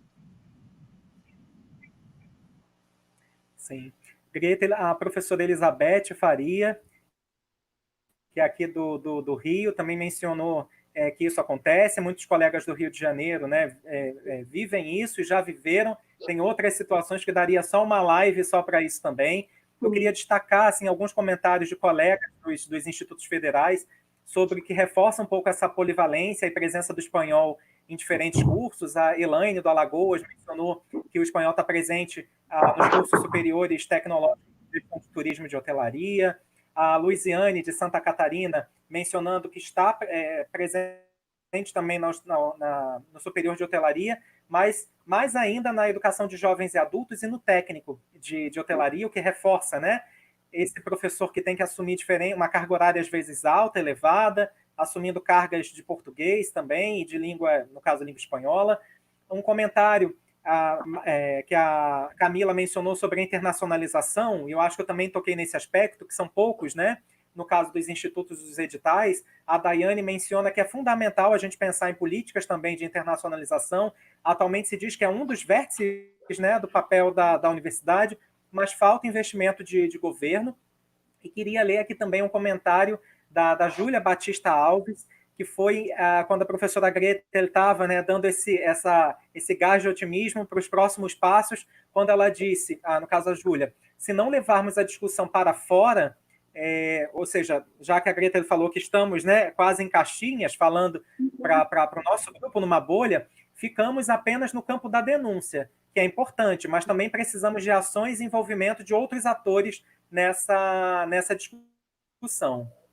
Exatamente, Júlia, era essa mesma a ideia que eu quis transmitir quando eu disse isso. Você sintetizou muito bem, muitíssimo obrigada. Aí eu aproveito o gancho também, né, já que eu estou com a palavra, Antônio. O Jean Carlos pediu para você mencionar o nome do livro que você citou no início da sua fala, que foi este aqui. O nome do livro que você organizou é Ensino de Espanhol nos Institutos Federais, Cenário Nacional e Experiências Didáticas. É uma publicação da Pontes, livro organizado pelo professor Antônio Ferreira da Silva Júnior e publicado em 2017. Isso mesmo. Obrigado, Gretel. Obrigado também, Jean, pelo interesse. Nós temos aqui, a gente já está chegando nos 10 minutos finais da live. Talvez seja bom a gente talvez finalizar um pouquinho antes, para não, né, para finalizar com calma. Mas assim, queria destacar o comentário do Henrique, dizendo que foi uma mesa enriquecedora, mesmo ele sendo de uma outra área, que na área que ele atua, do agronegócio, cada vez mais ele vê a importância de profissionais que dominem aí línguas estrangeiras, no caso espanhol, para possibilitar parcerias comerciais. Isso justifica muito a presença, né, das línguas no currículo e não só o espanhol. Tem aqui uma pergunta, eu acho, do Rodrigo Ramos. E como ficarão alunos dos cursos de licenciatura única? Ou seja, somente em espanhol em curso. Em Minas Gerais, temos universidades nessa situação. E também do Miguel, que ele voltou a falar em relação à internacionalização do grupo de Montevidéu de universidades que querem enriquecer o entorno latino-americano. Eu acho que é super válido esse grupo, Miguel, mas às vezes ele não inclui, por exemplo, os institutos federais, né? Então ele acaba fechado num tipo só de instituição de ensino superior, que é a universidade. Às vezes pode até incluir as FATECs, mas não necessariamente essa nova configuração do ensino superior brasileiro. Greta, você quer comentar aí, Camila, sobre essa questão dos cursos de licenciatura única, e aí a gente encerra? Ok, comento rapidinho. Bom, daí, volto a insistir, desculpe, o nome da pessoa que falou sobre os cursos... Miguel. Miguel. E o Rodrigo. Foi o Rodrigo. O Rodrigo da licenciatura. Isso. Tá. Bom, então, a questão da licenciatura única, por um lado, é muito bom que se mantenha, porque isso mostra que temos ainda gás, que temos fôlego, que temos espaço. Então, é muito bom que nas universidades, que as universidades garantam esse nosso espaço, isso é extremamente positivo, nos resguardarmos por aí. Por outro lado, é positivo também porque mostra que ainda temos esse fôlego para encarar a nossa profissão. Por outro lado, é restritivo porque se não tivermos força para conseguirmos a aprovação de leis que garantam ao professor um mercado de trabalho consistente, o licenciando vai se formar e não vai ter onde trabalhar, não é? Daí a importância de termos todas essas ações conjuntas que nós já falamos aqui nesta mesa, não é? De continuarmos nessas ações que buscam não apenas discutir a importância do espanhol, mas empreender ações concretas, específicas, para que possamos garantir, porque são vários elementos que estão aí presentes. Então, é o espaço do espanhol como licenciatura única, habilitação única nas universidades, mas é o espanhol no ensino médio, no ensino fundamental, é o espanhol no Enem, é o mercado de trabalho para muitos autores de materiais didáticos, editores, revisores.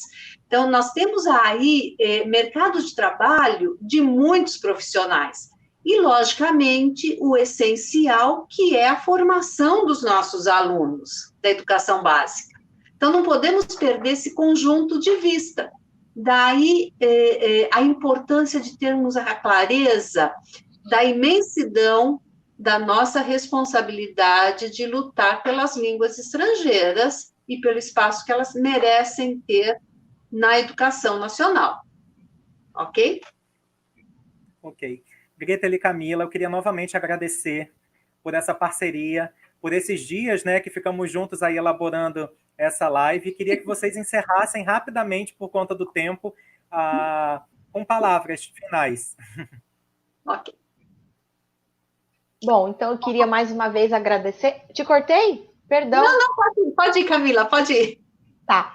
Queria agradecer mais uma vez pelo convite aí feito pelo Antônio aí, pela UFRJ, para a gente participar desse evento tão importante, e mais do que isso, como nós já dissemos, repetimos, esse espaço para falar dessa resistência e dessa luta que nós temos com a língua espanhola desde sempre, né? Então, que nós possamos nos manter nos currículos das faculdades em que a gente atua, das que a gente não atua, que a gente possa lutar por essa permanência e também pela inclusão, né? E que essa briga, que eu acho que é briga mesmo, viu, Gretel?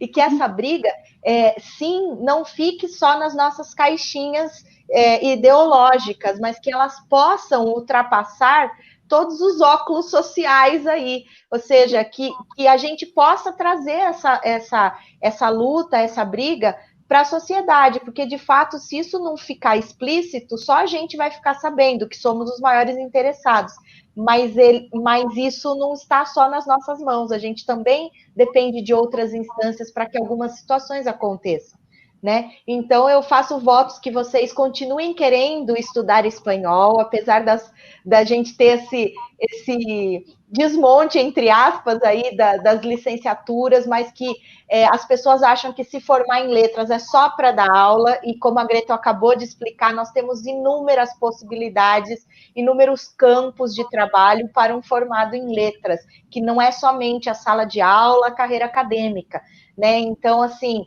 e se nós formos pensar também na localização geográfica, como teve o comentário aí sobre o agronegócio, só por isso a gente já pensa que é importante, sim, que os profissionais que se formam na FATEC, que se formam em outras universidades, nos institutos federais, eles possam, sim, dominar o espanhol, que é uma língua que vem de forma bastante forte, ainda que muitos não queiram aceitar, mas ela vem presente.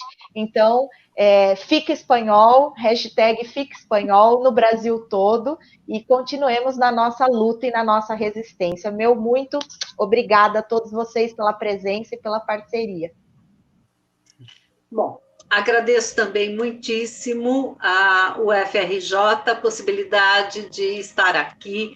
Agradeço ao professor Antônio o convite, a parceria dele, da Camila. Agradeço a vocês que tiveram essa disponibilidade de estar aí do outro lado, acompanhando, participando com a gente, e essa resistência que vocês têm junto com a gente para lutar pelo espanhol. Vamos continuar firmes e fortes, não me estendo mais, muitíssimo obrigada. Fiquem em casa e fique espanhol. Bem, pessoal, muito obrigado pela presença, obrigado novamente a Maria, obrigado novamente a Tainá e a Raíssa. Vamos nos encontrar ainda nesse período aí em outros, né, em outras frentes, em outros veículos, mas novamente fica espanhol, viva o conhecimento, viva a universidade, viva a UFRJ e aproveitem a programação do Festival do Conhecimento da UFRJ, que continua e está uma programação muito diversificada e muito rica. Obrigado e até a próxima. Tchau, tchau. Tchau, tchau.